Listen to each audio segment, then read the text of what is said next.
when you're in that anxious state, like your visual perception changes. Um, and so I was afraid to drive places because what if I got anxious and then I couldn't really see properly? And now I'm in a car with my baby. And then it shifted. So anxiety is like our highly elevated state, right? And then it just like whoom, dropped into this depression of like, man, I don't even know if I should be the one in charge of this baby. I don't think I can do it. Welcome to the Deeper Awareness Podcast, where we delve into the depths of our inner selves, uncovering authenticity and transformation. Join us for enlightening conversations on breathwork, self-discovery, and the profound journey within. I'm your host, Josh Perry, joined by the delightful Hannah Oxley. Let's begin. Hey guys, it's Hannah. On today's episode, we sat down with Abby Hilderbrand. Abby's story of finding deeper awareness has a lot to do with the birth of her daughter. If you are a new mom or have ever experienced postpartum depression, this episode is for you. Abby has such a comforting way about sharing her story that I know will instantly make you feel that you are not alone in any of this. Take a listen. I remember I was like, I don't know, 8 or 9, and I watching the news, and you'd see someone like getting carted away to jail for whatever bad thing they did. And I would just be so upset because I was like, oh my gosh, his family, what must his family be feeling as this criminal is being carted away? And my mom would be like, I'm not sure we're focusing on the right thing here. And like, not that it's a bad thing to have empathy for the family too, but also like, let's talk about the victims and the circumstances there. And so it always just felt like there was so much hurt that I didn't know how to like put my heart in all the places to hold all of the people who were hurting. And I couldn't, I mean, I'm a Libra. So the balance, the scales of judgment and wanting to make sure everything is even and that everybody has like the same amount of love and empathy was like, has been a lifelong battle for me, I think. I love that. Mm-hmm. Yeah, that's like part of my weirdness, I think, but also part of my big heartedness, that element. Absolutely. Yeah, it seems like such a beautiful gift. Yeah, I think I see that now, and have like maybe in the last 10 years, which I come to really honor that in myself and not feel like it was a flaw of mine, because I definitely spent a lot of energy in my life not feeling those things because there were things to do and places to be and people to be for others. And uh, I was really aware that because I'm little, I'm 5'2", and a woman, that I didn't want to show a lot of weakness. I had to show how strong I was, how loud I was, how intelligent I was at all times. And there didn't feel like heart could come into that. It didn't seem like there was a place for both things. And now I love that we're like have entered this era of heart-centered leadership, and it's a space that I'm like so passionate about, is that we can be heart-centered and present for each other and loving and soft, and there's still strength in that. There's so much strength in the softness. And like one of my favorite mantras, by Roshi Joan Halifax, is strong back, soft front. And she talks about that, like the strength of your spine and the receptivity of your heart, and just that both things get to be there. I love that. I was doing a grief process yesterday, and a friend of mine, Mary, we Zoomed. She lives in Pennsylvania, and we've done this once before, a week or so ago, and it's from the Francis Weller book. I still have to look up the name of the book. Wild something something sorrow, and it's all about having an apprenticeship with sorrow and really using grief as a portal inward to find your heart. Mm. And Friday, I uncovered these wounds, and it felt like there were all these walls here. And I was doing breath work with Abby, and that like opened some of it. But then the next day, I was like, oh, there's still more here. And I could Mm. feel the walls. And I was like talking to Mary, messaging her, and was saying, this is here. What do I do? And she said, do you want to do she calls them shuttles. And I'm not sure why they're called shuttles, whether they're called that in the book. I'll have to read the book. Um, but I Googled, is it The Wild Edge of Sorrow? yeah, The Wild Edge of Sorrow. And so there's like these journaling prompts as starters. And she read them to me, and I was like just kind of feeling into which one I wanted to start with. And it was my heart. So I just started writing about my heart, my heart, my heart. And I got to a place where there was this longing for softness and safety and in the world. And, this sadness that it isn't here. And then I got to this place where it felt like I moved through a lot of the sadness. And then there was a question of what would softness and safety look like inside of me. And I could feel this love, like this flame that was just raging. It was burning so brightly, and it was love. And it was like, well, love is strength. Love is softness. Love is vibrant and bright. And the concept of safety, when that love is burning bright, safety doesn't even compute. It's not, it like boings off it. It's like, nope, not needed, because love is so, I don't have the word, rich, expansive, Infinite. and soft. Mm-hmm.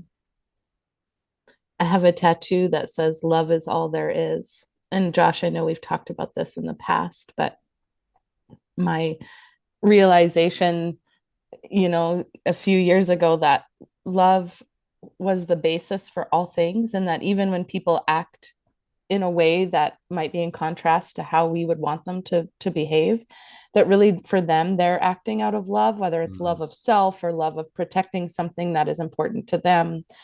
But just coming back to this intention that it's all based in love. And even if they don't know that, I can know that for them, and I can feel that and move on with that, rather than trying to like break down and understand why did they do that to me and why was I put in that situation. That I can understand that as human beings, the core of us is love. It's all love.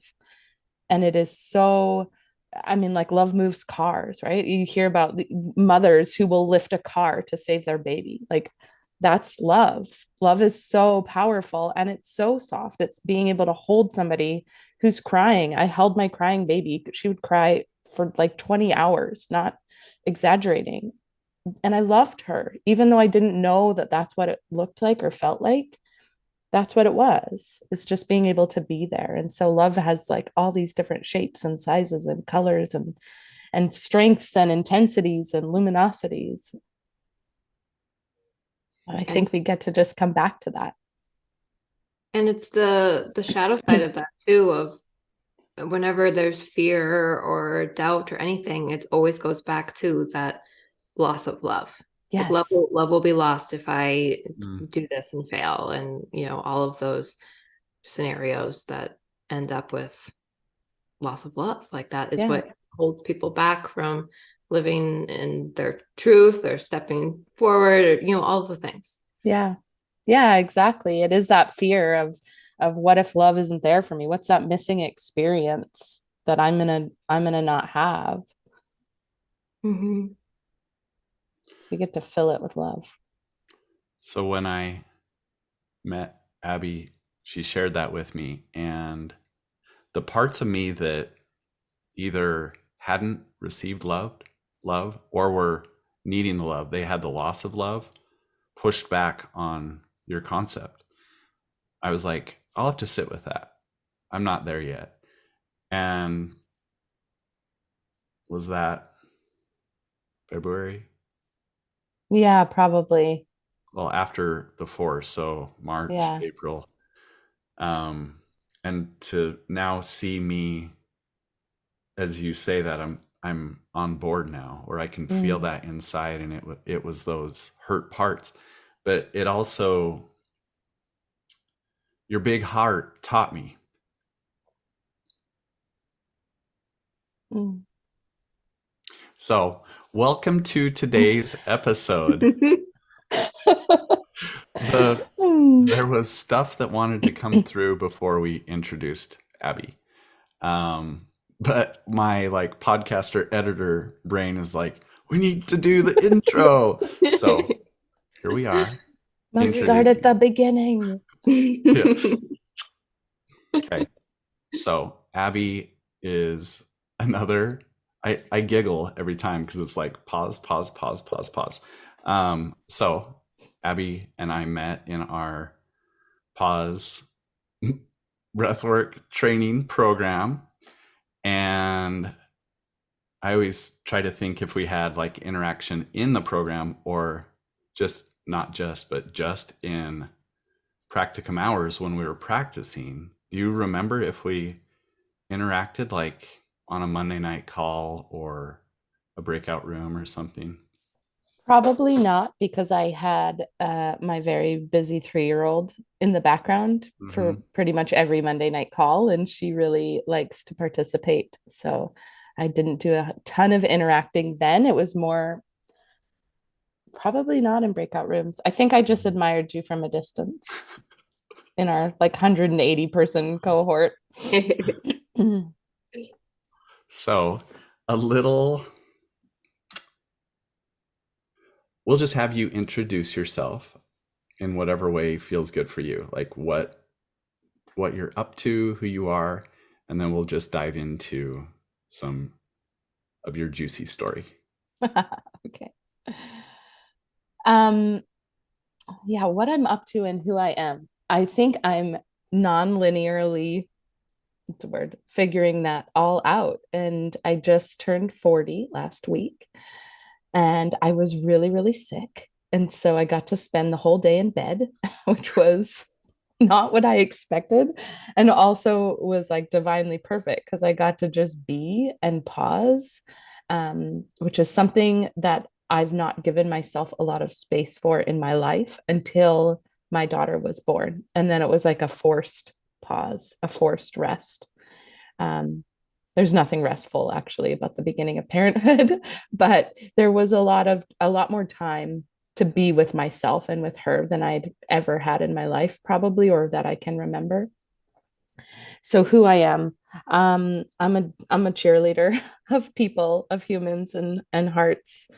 I think that's really like the nature of all of the work I've done in my life has been about cheering on the people around me who are really doing significant things just by being themselves in the world.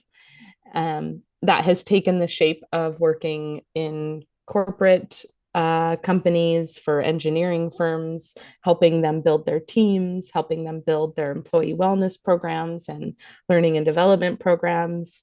It's most recently taken the shape of a breathwork facilitator in the last few years, which has been just the most enriching and nourishing journey on both sides of the scale.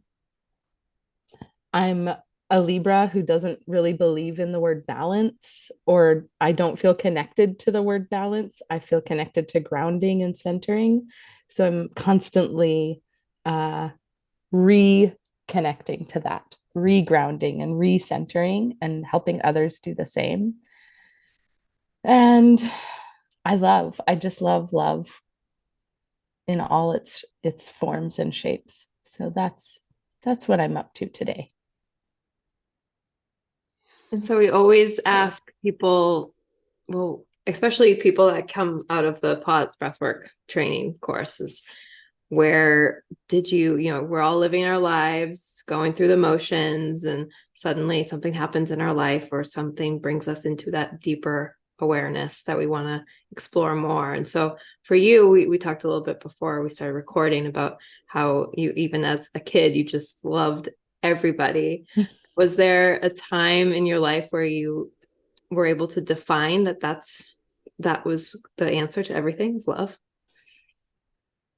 Um, I don't think it was a hard and fast line, like a before and after moment. I think it was sprinkles of it. And I said non-linear because it has been sprinkles of it throughout my life. And um, I probably, I guess my before and after moment most definitively would be when I became a mom and had this beautiful daughter in my arms and was given this space to consider how I was moving through the world.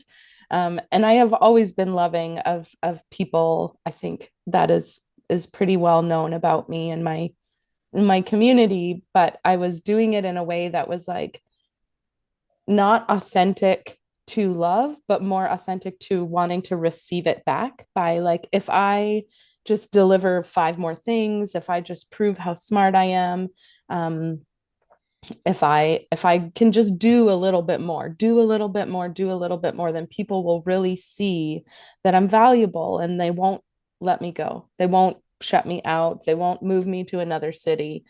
I get to be and belong. And I think that really drove me in a direction where I was just like the busy girl, always the busy girl, always had lots of things on the go. And I always had time to help people, could always make time to help people, but there was not a lot of room for me to process things that I was going through. Um, and then when my daughter was born, it kind of came at the end of this like 5 year period where my husband and I had experienced a significant amount of loss in our world. And it was sort of like all these things that had been piling up just like came slamming into me when I was on the couch with my daughter and had all this space to be. And that's when it was like really dark and I was really low and really out of control. I felt out of control. And I don't know how to be centered and grounded for this little being who's trying to figure out how to be herself in the world if I don't even know what that looks like for me. And I experienced postpartum depression and anxiety. I would have panic attacks trying to leave my house with her. Like you go for the doctor checkups at the 1 week, 2 week, and so on. And I couldn't go. My doctor's office is 2 blocks away, and I couldn't leave the house. Um, I would have to be on my phone to my mom so she could like she lives in a different town. So she could like walk me up to the doctor's office because I had this like anxiety that people were going to hear my daughter crying. They were going to know that I don't know what I'm doing and they're going to take her away from me because I did not deserve this. I am not good enough for this. I'm not qualified for this. I haven't read enough books. Um, and then my midwife so lovingly named it for me what I was experiencing, and it felt like, oh, okay, now I know what to do with it. Like now I can see the shape of it and I know what to do with it. And so that is what prompted like, okay, I got to find some tools here because um I didn't really want to go on antidepressants or anti-anxiety medication. It just didn't feel right for me. And I have been on antidepressants at other points in my life. And I just knew that for me, it just takes me out of my body. And that didn't feel like the right path when I'm trying to, again, like help this little being find her way in the world. And so I started looking for alternate therapies and medicines. I played with essential oils to help us with our mood. We played with changing up our diet. And then a postpartum counselor introduced me to breath work. And like in 2 minutes, I felt everything settle and come into the soles of my feet. And I felt my heart rate slow down and just like my shoulders drop down. And I was like, does everybody know about this? Hmm. Like, does everybody know that you already have a tool inside of your body that can shift how you feel? I don't have to actually look externally at all. And that's what prompted the journey of like, what is the depth that I can find here instead of me trying to spread myself wide all the time and read 7,000 books at once? What if I just like went deep for a little while Mm. and found my roots that way? And so that was my really long-winded way of telling you my before and after moment, I guess. I always get goosebumps because it's everybody has that same thing of I feel like especially people that are so heart-centered, it's the first thing. It's like, do other people know this? Do other people know how magic this can be? It's like we instantly think how it can help the world, how it can help Mm, your family, and on and on and on, and everybody you know. So I love that. yeah, the ripple effect. It's huge. Mhm. Yeah. I always say that that's what I have my faith in is the ripple effect, or we do Love that. this. Love that. So, could we dive a little deeper in the postpartum? Because I think that's a relatable piece. And would you be open to sharing like the emotions, like how you were experiencing? What was that like for you? Yeah.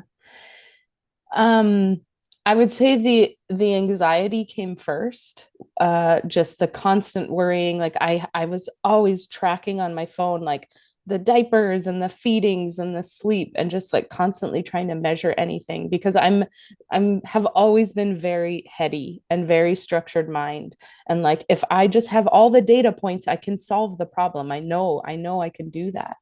And so I was collecting data. The whole first year of her life was just like me observing and collecting data and reading the books and trying to solve the problems of why is this child crying all the time, and avoiding this question that would like creep in where it was like, I think she doesn't really like me. She doesn't really like me. She doesn't want to be here. And I know now that that's not what was going on, but at the time you have this fear that you're like, this being chose me and came down, and she was like, dang, I made the wrong choice. Mm, And that's terrifying. It's a mm, terrifying feeling. And so wanting to be good enough for her, wanting to be good enough for my husband, I didn't want him to think he'd made the wrong choice in choosing me to be the mother of his children. I didn't want his family to feel like that and to question my ability to parent. And so I was really anxious and like constantly spinning out about how to do things better, for her, and why wasn't I good enough to solve, the mystery of this crying baby, and taking her to doctors and specialists who also they couldn't really solve it either. It was like, well, babies cry. And I just couldn't get on board with that. I just couldn't get on board with that. And it did turn out to be related to her digestion. She was really uncomfortable, but nobody saw that. Which also just like in the aftermath of reflection, I could see how strong my mother's intuition was, but I didn't know that's what it was. I thought it was like, again, me just failing to solve the problem. But now I know that, oh, okay, I was persistent in my search for an answer because I knew there was something else that wasn't connecting. Um, so that I would say the anxiety really like took over, especially the first 6 months of her life was that anxiety, and like not being able to go to social events because I panicked that she was going to cry. People were going to look at us. They were going to know I'm failing. I'm not doing this right. And getting like really sweaty and my heart racing and feeling like I can't make decisions. I can't see when you're in that anxious state, like your visual perception changes. Um, and so I was afraid to drive places because what if I got anxious and then I couldn't really see properly? And now I'm in a car with my baby. And then it shifted. So anxiety is like our highly elevated state, right? And then it just like whoom, dropped into this depression of like, man, I don't even know if I should be the one in charge of this baby. I don't think I can do it. I don't think I should be responsible because I don't know what I'm doing. And she clearly doesn't think I'm doing a very good job either. I'm putting a lot on Elizabeth, which is unfair because she was just a baby trying to find her way. Um, and I know it now, like I can see it now, and have a lot of sadness about the way her first year was spent on my end, although on her end, she is like the most loving, the most resilient, the most social kid, despite us not really socializing, especially since she was born December 2019. I was so anxious the first few months of her life that we didn't do anything. Then finally, I'm starting to feel like, okay, maybe we should go to like mommy and me groups and meet other moms. And then, this global pandemic hits and it's locked down. And so, never mind, we're not going to do that. Mm. Um, so, she didn't have a lot of social opportunity in the first little bit of her life, but it didn't stop her from being the most people driven little being, because like we'll walk into the grocery store and she wants to hug the security guard as we walk in. That's the kind of person she is just naturally, which is cool to know that like that's just her. I didn't do that. That's just her. She came out like that. Mm. um yeah, does that kind of give a picture of the anxiety state, the depression? I think depression looks different for a lot of people. For me, it was like I was tired a lot. I uh, felt a lot of apathy. I didn't know how to participate in things. Um, and my husband is like the most incredibly supportive partner that anyone could have asked for. And I know that he experienced his own version of that as well, and still he was able to really like show up for us and sit down with me and say, hey, what do you think about us like finding some external help, like a counselor or something, to just help us work through what's going on here? And so that prompt really shifted, like, oh yeah, we're allowed to ask for help. Mm. Did you know we're allowed to ask for help? And it hadn't, I thought I was responsible for solving it myself. I didn't even include him in the solution process necessarily, because I thought, I'm the mom, I should know how to do this. But that moment of being able to ask for help and having it be like successful in the ask, I asked for help and I got it. It's like there's a whole community of people who want to help, and maybe they don't know what to offer, or maybe they don't know that you're struggling because you're working really hard to keep this facade that you've got it all together. But I think most of the time human beings want to help each other. Mm. Do you feel like there was a fear of asking for help? Because I feel like as a man, that's present for me, and Mm, some of it's societal or whatever. But for a mom, feeling like you needed to have the answers, somewhere along the way, you picked up on that belief, right? And mm-hmm. then was there resistance? I mean, what an amazing husband that was like, hey, I bet there's some of these people out here with, maybe we can ask them. I don't know. Let me think about it. And by think, I mean like feel into it. I think I didn't feel afraid to ask a stranger for help, actually. That felt fine to say, to reach out to a counselor and say, I'm really struggling and I know there's some tools out there for me. I think it hadn't occurred to me that I could ask for help because I was so wrapped up in feeling like I needed to be the one to fix the problem, because I must be the cause of the problem. She grew inside of me. Um, so I think it just hadn't occurred to me that that was even an option to ask. I love that example of, as I bring this up often in our episodes, but the masculine and feminine energy of your husband coming in to be that structure of like holding you in any part of you that's present at the moment. Like he was just like, let's, let me hold you, Mm. figure out a solution together. Like that's so beautiful. I heard this, I can't remember where I heard this, but it was, they were talking about the definition of the feminine and masculine, and the feminine as the warriors and the masculine as the protectors, as our shields. And so like actually we are so much stronger and we can fight these battles, and it's you know, our men coming in to help support us and be that structure, like you said. Mhm. um, I think there's many interpretations of it, and it looks different for me every single day, but definitely that has been our dynamic, as my husband is like on the more shy side, I would say, and I'm not. But he is the like backbone of us. Like he Mhm. keeps us strong and steady, and I keep us moving forward and maybe a little bit more open to experiences.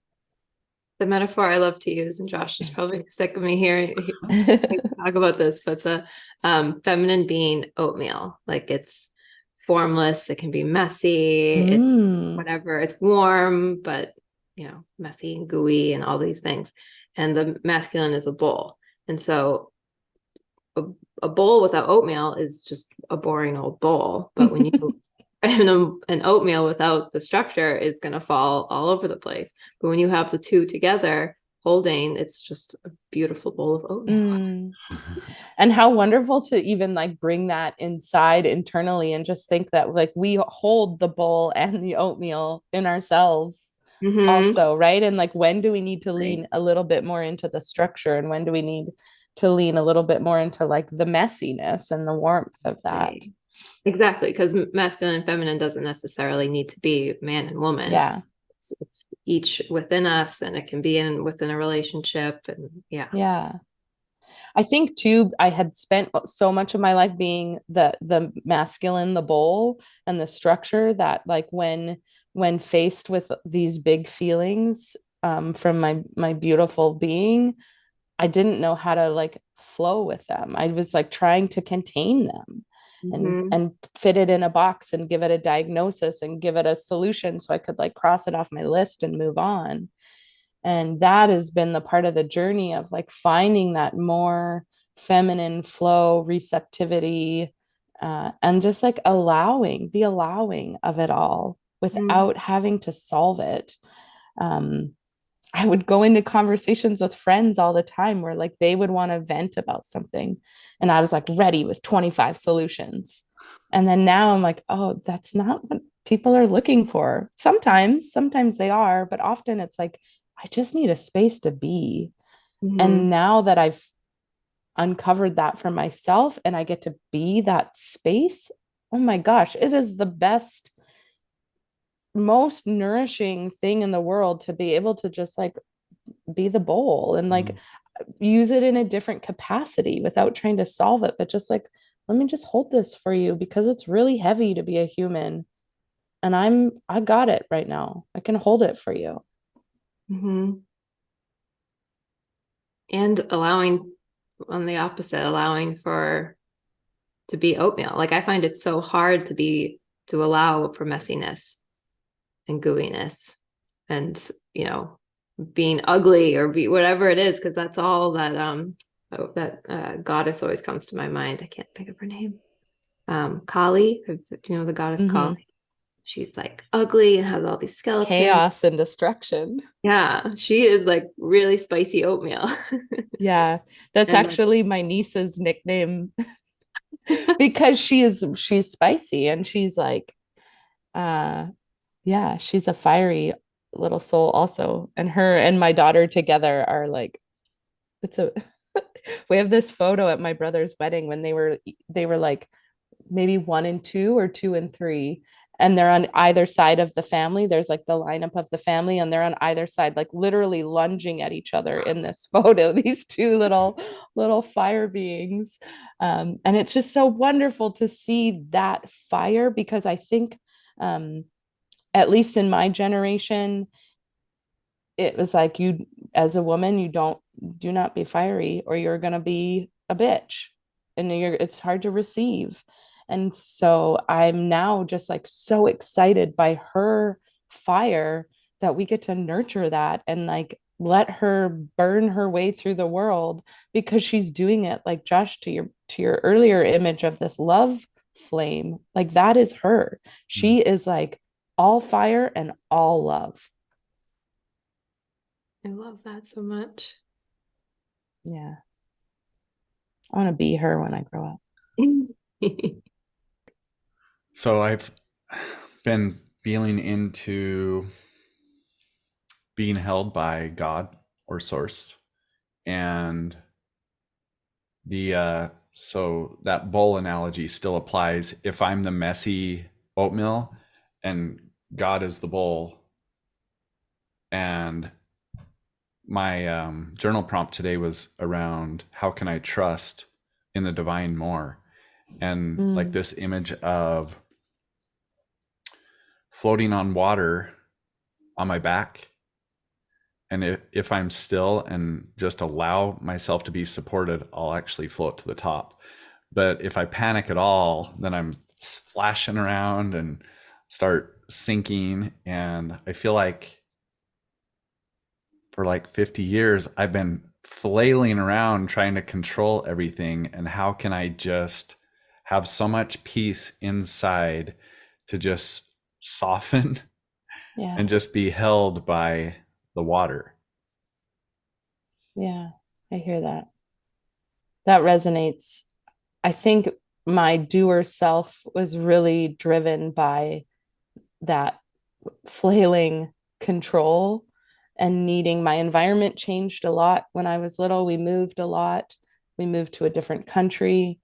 I shared before we started recording that I was so trying to control my environment that when my mom moved us from Washington State up to Canada, I thought she had just paid everybody to tell me that it was a different city when in reality we hadn't actually moved, because that's how much I was like, I need to be in control of this situation. Mm. Um, and I thought that was the way to succeed in life, is like I could always, if I could just stay ahead, then the story back here can't get me, or the pain from it can't get me. And if I just control the variables, then I get to determine the outcome. But that's not actually how life works. And that the last like 5 years especially, just realizing like all of the good things that have come in my life have come as a result of me relinquishing control. Like my daughter getting pregnant, that happened when my husband and I said, maybe we can't have kids, and that's okay. We have a really good life. Let's just like go on an adventure. And then, 3 months later, we're pregnant. And even meeting my husband was like me trying to fit my life into this mold, and then realizing like I don't really, it doesn't feel good here in the city in this job. I'm going to go do something totally the opposite and go work at a fishing lodge in the woods. And then I meet this like magic man who was like so solid in who he was, that I was like, how do you do that? Mm. How do you just know that? How do you know that about yourself and act in that level of integrity? And he was like, when we met, he was 23. He was a baby. I was like, I know 40, 50, 60-year-old men who don't know that about themselves. Uh, and that was me just letting go of control, of just like, I'm just going to go play in the woods, and it doesn't really matter what happens because I'm in the woods, and everything good happens in the woods. So yeah, so really feeling into my oatmeal phase. I'm gonna keep that. Yeah, Yes. And yeah, I love all of that. So when you let go, that's when you surrender and trust, it's when that magic happens. And yeah. and what's frustrating is that for me, I feel like I have to learn that lesson over and over and over again. That's the beauty of life. And what I think is cool though, Hannah, is like you, when you're learning it again and again, you're really just like taking it a layer deeper each Mm. time, right? You're not learning it new. Mm. It's like just, I see like all the layers of the earth, right? And just like all these beautiful colors of sediment traveling down. And that is like the tapestry of you, which is just so cool. I love that. Well, and Mm. I was even thinking, and when you were sharing your story about, because you were in such a dark place, I find this is so similar to so many people's stories when they're in that dark place, when they're like why am I here? Like what is the point of being here? And then in hindsight, you can look back where you were able to talk to your intuition so much more and Yeah. hear yourself. And like that is such a gift to, and so do you find gratitude for being in that place and finding more? Oh, yeah. I have appreciation for every moment of my life, like hard or good, beautiful and easy.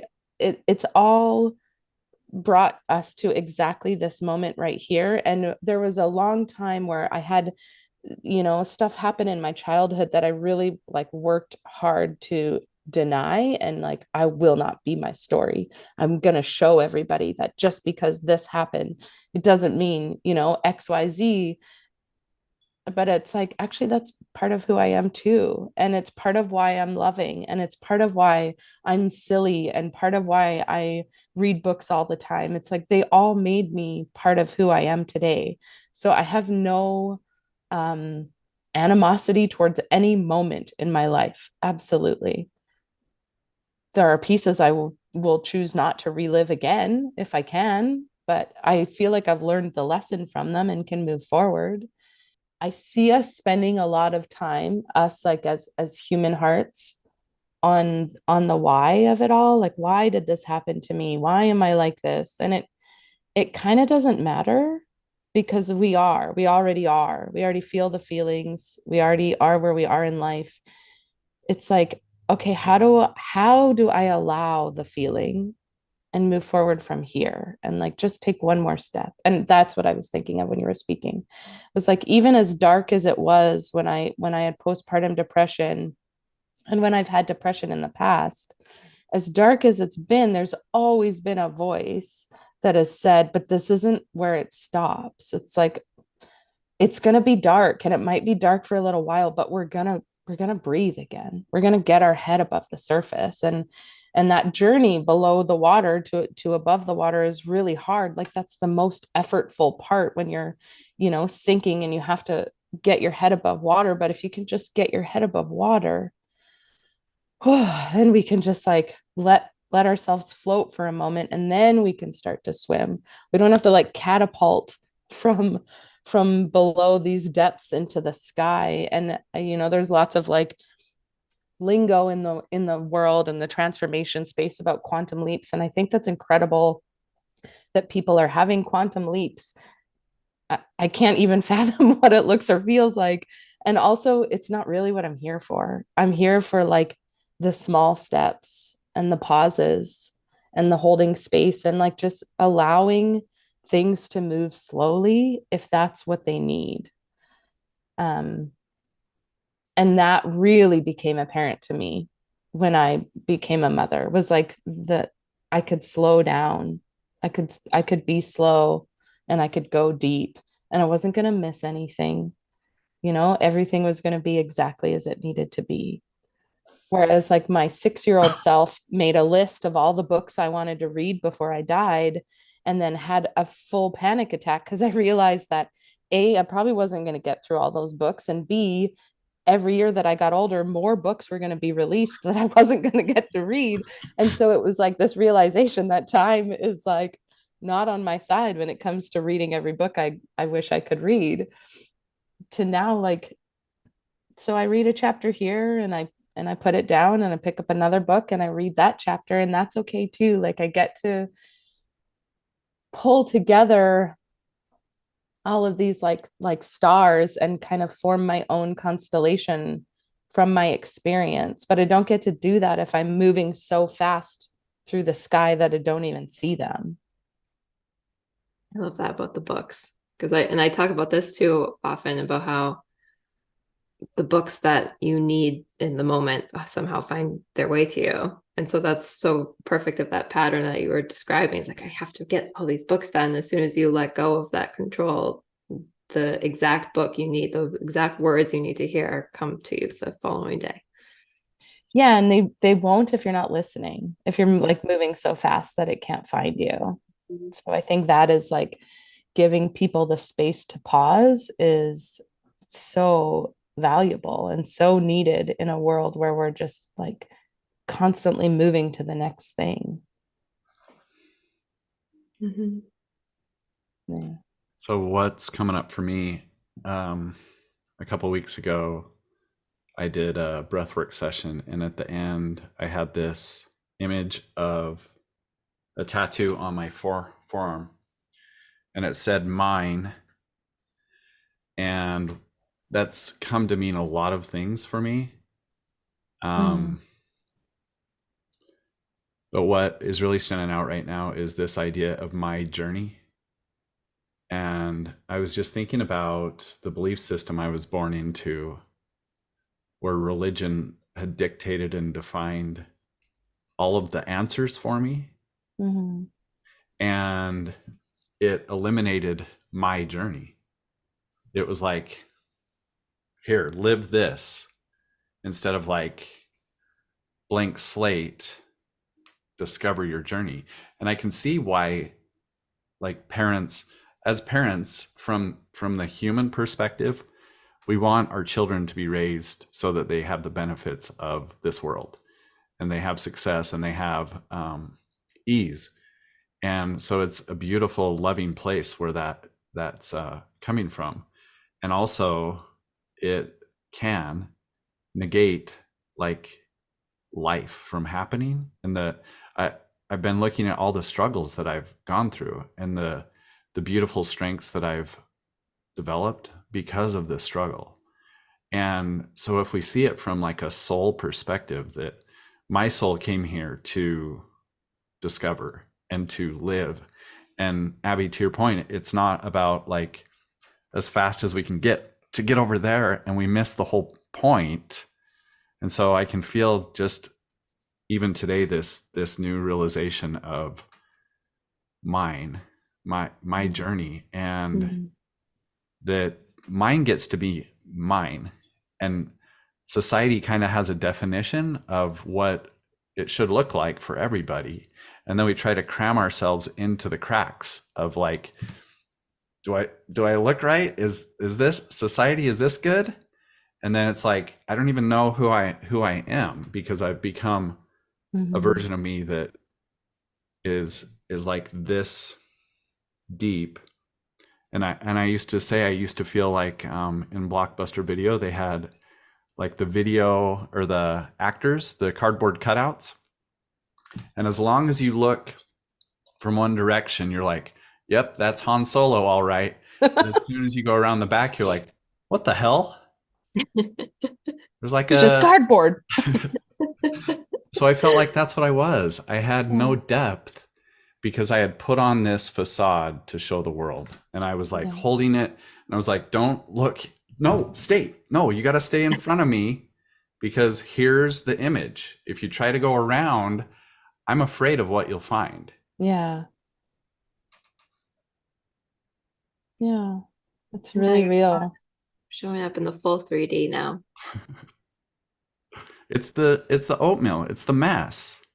Mm-hmm. That's the humanness of that we're all desiring, that depth, that richness that is inside of us. And if we're so afraid as a society to go inside, because I've asked a few people, because I've been on this inward journey, and I'm not trying to accomplish, I'm not, my goal isn't success. It's what the hell, what else is inside of here that I didn't know was a gift, and that was so beautiful and amazing. And when I discovered, I'm like, did you know this was inside me? Hmm.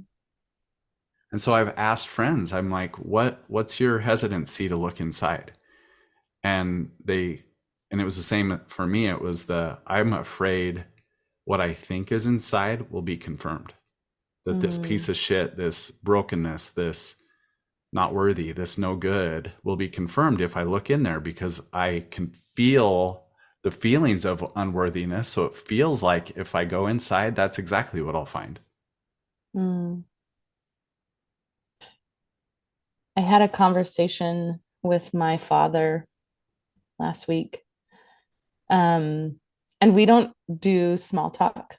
My father and I, there was a time in our lives where small talk was kind of the only safe way to proceed. And now we just got to a point where it's like, who cares? But we were talking about this feeling some people have, himself included, that they're just like inherently have these bad parts. And he was talking about, as a child, this compulsion to lie and steal. And he didn't know why. He didn't know why he had this compulsion to lie and steal, but he did. He would do it and then not feel any better after he did it. And my argument, or my response to him, was that because of, like, the lying and the stealing was ultimately to receive something else. It was like you wanted attention or love, or you wanted someone to even reprimand you, because then they cared enough to at least want to try to change the behavior, right? Like just this proof of love. And again, that love is all there is concept, coming back to that. And he was like, but I would lie and I would steal and I wouldn't feel any better. So I think I'm just bad and I just like to do it. And I said, or you just didn't get what it was that you were looking for. And so you continue to do it. But I really just struggle with this notion that people are born with these bad parts inherently. I just don't think that's so. I would say, like, maybe there's like a minuscule percentage of somebody who's born without the ability to recognize good and bad, and understand morals. But I would say most of the time we want to be good, be loved, be safe, and be seen. That's ultimately what we're all, here to do for ourselves and for each other and on this journey. I remember, at one point before my husband was my husband, us like walking down the streets of Vancouver, and this homeless woman was stopped and talked and telling us her story. And we walk away and he's like, people just want to share things with you. Like, what? Don't, he said something along the lines of like, don't be so naive. They might be trying to scam you. Mhm. And I just was like, that hadn't occurred to me that a scam might be taking place. It was more like there was a person who wanted to be heard, and I have ears, so I'll hear it. And I thought, like, oh, should I be a little bit more guarded? Should I, assume that I'm being scammed? But more often than not, it works out in my favor that I'm not, that people just genuinely want to be seen, heard, and felt. And so if I can do that and have the fortune of staying safe in this, part of the world, then I'll do that for as long as I can. I resonate with that too. It was when I was younger, I don't know, I was probably like 7 or something. But we had this, my mom had this second cousin who we never saw, and he was visiting, and he was this like biker dude, and he had this long beard.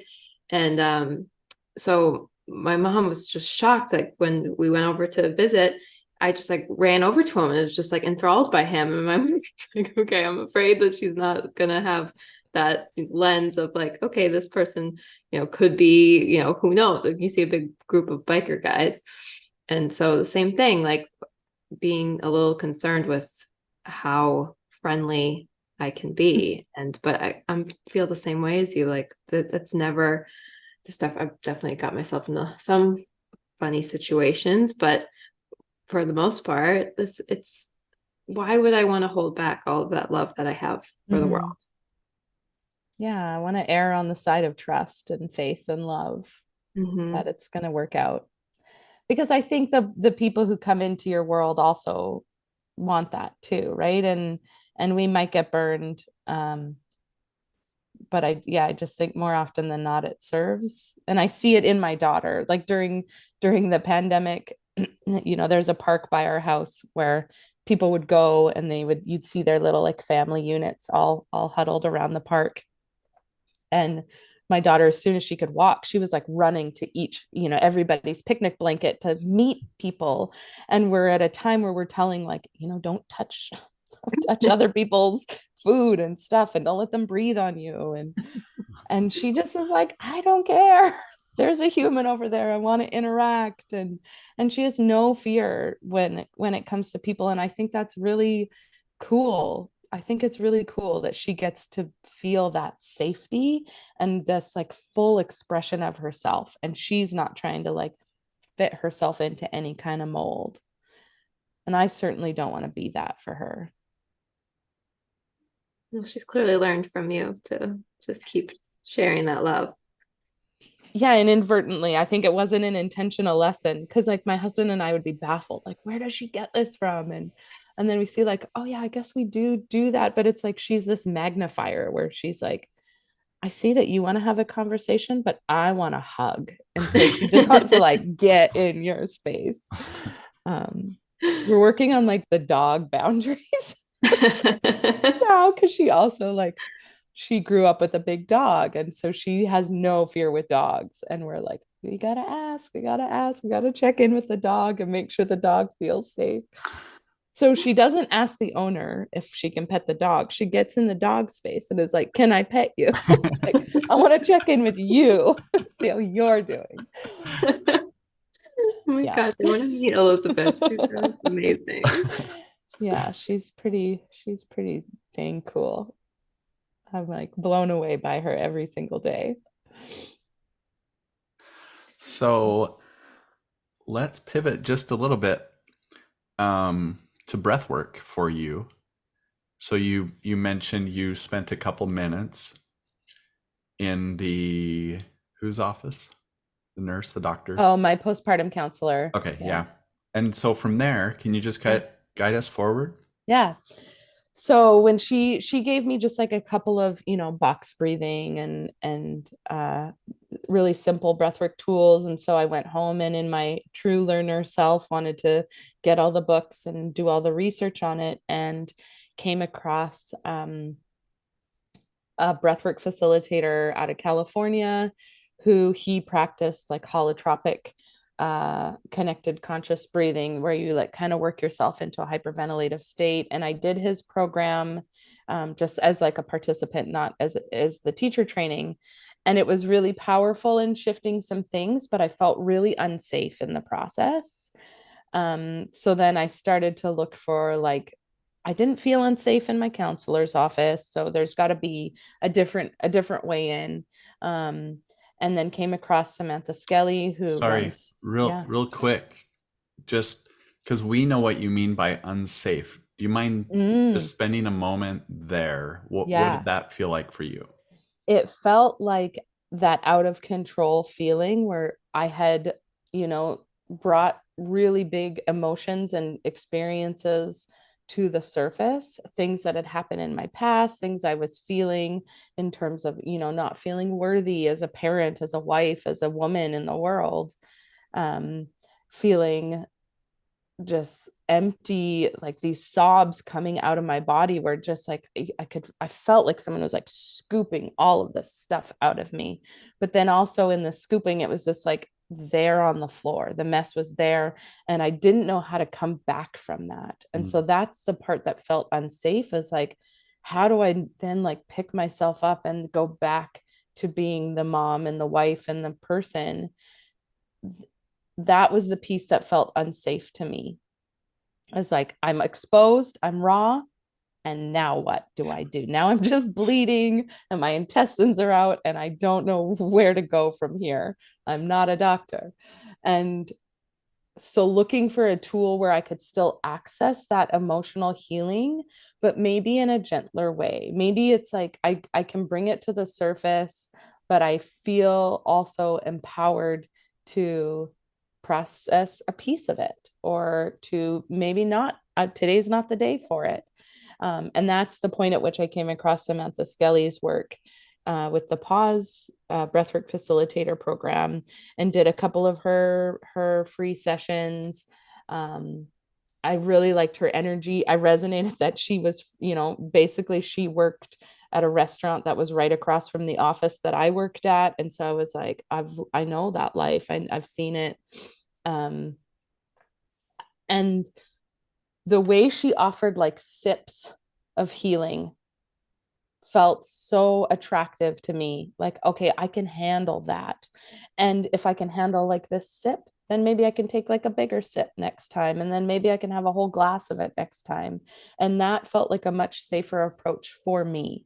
There are people that I know that like that big emotional release, that is what they're looking for. And that has been really transformative for them.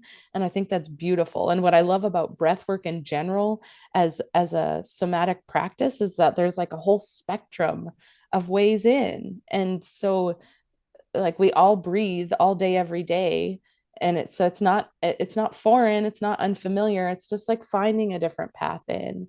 um, and when I found Sam's work, I had never thought about being a facilitator. That was like not even in my mind. I was on maternity leave and I was going right back to the engineering firm at the end.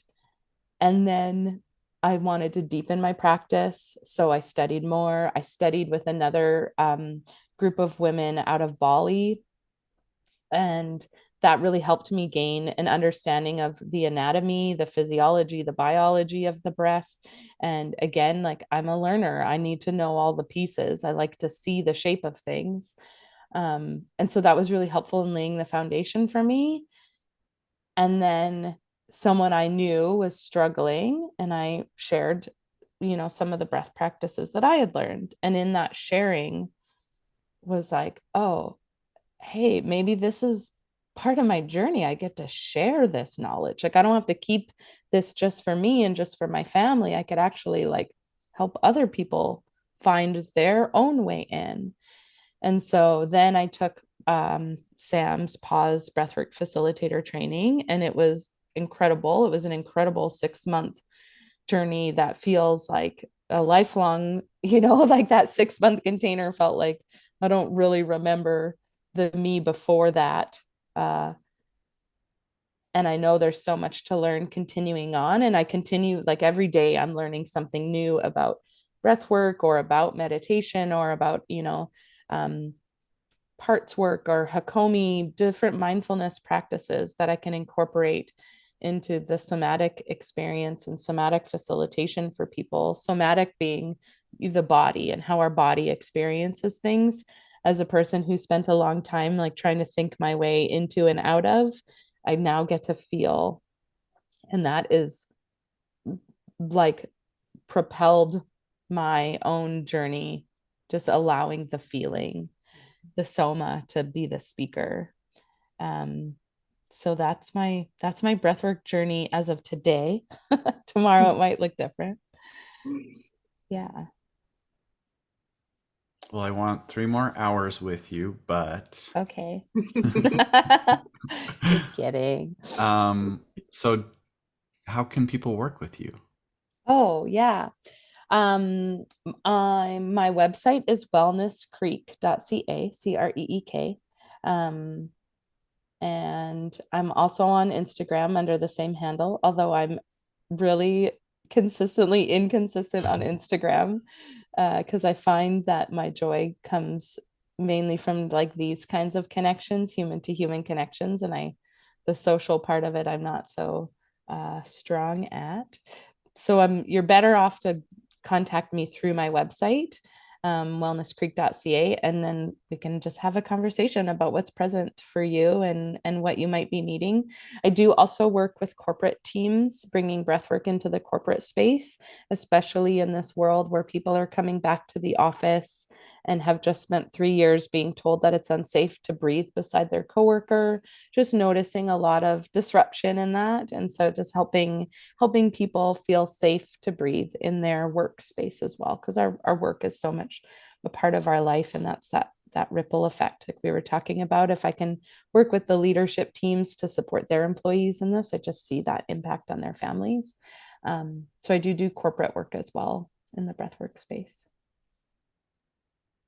Yeah. So important.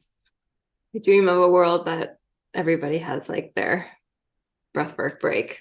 Right? Yeah, exactly. That's the dream for me, is like have a platform that offers that people can log into and breathe when they need a breath. And it's like we used to allow smoke breaks all the time. So what if instead we got a breath break? Guys. Yeah, we'd like to finish up giving you the opportunity to, if you had the chance to speak to the world, what message would you share?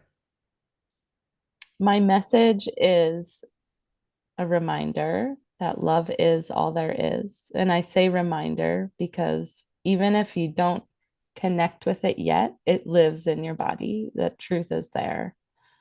I do really believe that ultimately love is the foundation for all. So there you go, world. I love that. Thank you for that message. Yeah. I That appreciate you guys holding this kind of space for people to share their message and also just to tell their story. I think that there's so much power in hearing, glimmers of your own journey and someone else's, and this reminder that it can be really lonely to be a human, but we're not actually alone in it, and we get to connect and have this community. Thank you. Yeah. Thank you for listening to the Deeper Awareness podcast, where the journey of self-discovery and inner growth continues to unfold. We hope this episode has ignited a spark within you and inspired you to embrace a more conscious and authentic existence by looking within. If you enjoyed today's conversation, be sure to subscribe and stay tuned for upcoming episodes, where we'll continue to explore the transformative power of breathwork and emotional healing. Continue the conversation and stay connected with us on Instagram. Follow @Deeper Awareness Podcast to receive daily inspiration, valuable tips, and updates on our latest episodes and offerings. We'd love to hear your thoughts and insights from today's show, so feel free to share them in the comments below or tag us in your posts. Your engagement and feedback mean the world to us as we strive to continue to create content that resonates and empowers our incredible community. Together, we can continue exploring the depths of consciousness, fostering genuine connections, and supporting each other on our transformative journeys. This episode is brought to you by You Belong Breathwork, your destination for transformative healing and self-discovery. At You Belong Breathwork, we believe in the power of breath to unlock the deepest parts of ourselves, leading to profound insights and a greater sense of connection and belonging. Whether you're seeking emotional healing, a deeper connection with yourself, or a path to authenticity, our breathwork sessions, retreats, and coaching programs are designed to guide you on this transformative journey. Our experienced facilitators are here to hold space for you as you explore the depths of your consciousness and discover the infinite potential within. Visit youbelongbreathwork.com to explore our offerings and download a free guided breathwork session. Thank you for being a part of our Deeper Awareness community. Stay connected, stay curious, and may you embrace your true essence with love and compassion. Goodbye for now, and see you in the next episode.